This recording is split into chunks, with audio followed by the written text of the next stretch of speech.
弟兄姊妹平安，今天是2025年的10月27号。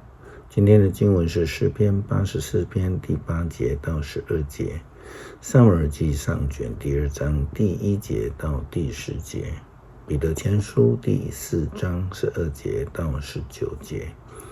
今天要跟大家分享的主题是唯靠主。有一首非常早期的诗歌曲名叫做我心忧闷吗？歌词这样写道：我心忧闷吗？不，我心忧闷吗？不，苦难来临或苦难消失，我信靠耶稣总有平安。我心忧闷吗？不，信靠主耶稣是基督徒唯一最大的应许。我们看到撒母耳的母亲哈拿，她在没有孩子的时候，她心里忧闷。虽然她的丈夫表达说他不在乎她是否有孩子，还是仍然爱她，可是呢，她仍然感到忧闷，那是其他的压力了因此呢，她就到了圣殿去祷告，将自己的苦闷向上帝来倾诉。撒母耳记上卷第2章第1节到第10节，哈拿这样向上帝来祷告说，哈拿祷告的时候说，上主，我的心里充满喜乐，上主使我抬得起头，我向敌人发笑，因为上帝帮助我，使我快乐。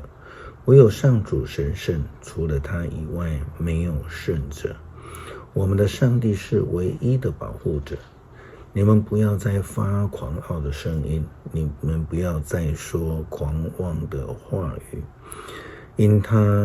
因上主是洞悉一切的上帝，他审断人的行为，勇士的弓折断，软弱的人变为强壮，富足的人反为食物劳碌，饥饿的人不再饥饿，不育的妻子生了7个儿女，多产的母亲丧尽了子女。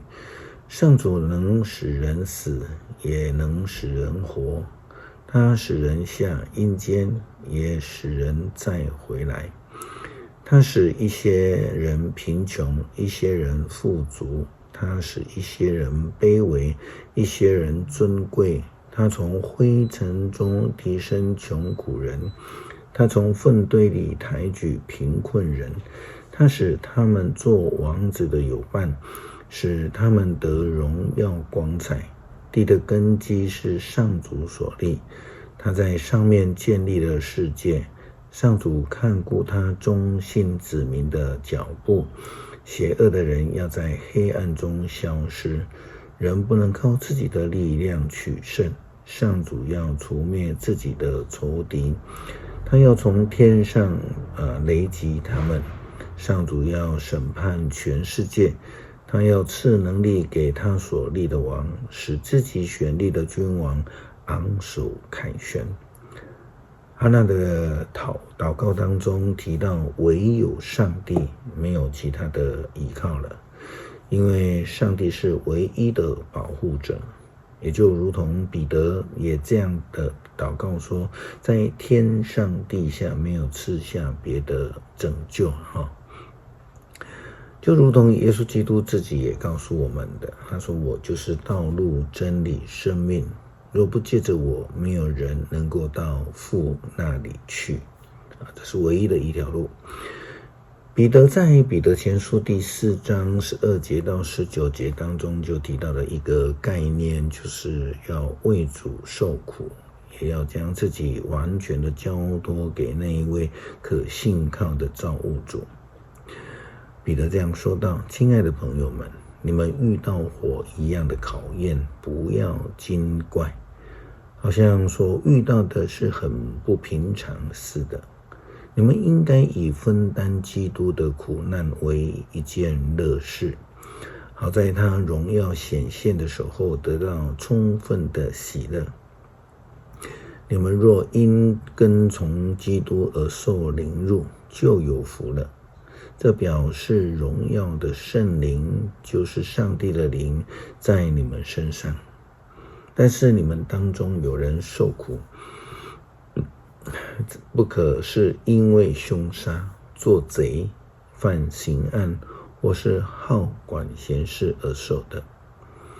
如果受苦是由于做基督徒，不要引以为耻，却要因被披戴着基督的名号而荣耀上帝。审判的时候到了，上帝家的儿女要先受审判。